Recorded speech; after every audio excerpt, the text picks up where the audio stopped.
Hey, people of the Philippines, listen to me, man. This for you.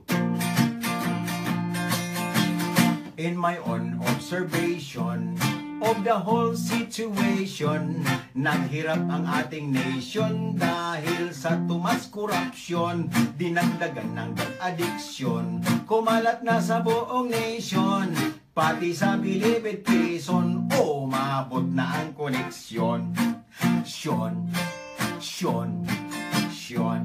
Ang Duterte administration gumawa ngayon ng aksyon. General Kinsay inatasang mag-gather ng information sa syudad, bayan at nayon.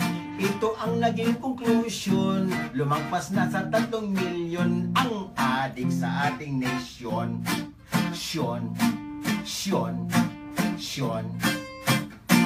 Tatay Digong nagdesisyon, nagulat siya sa proportion.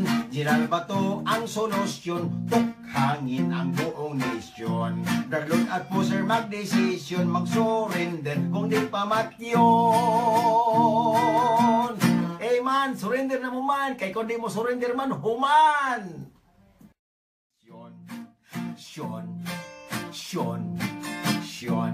Ang Duterte administration gumawa ngayon ng aksyon. General Kinsay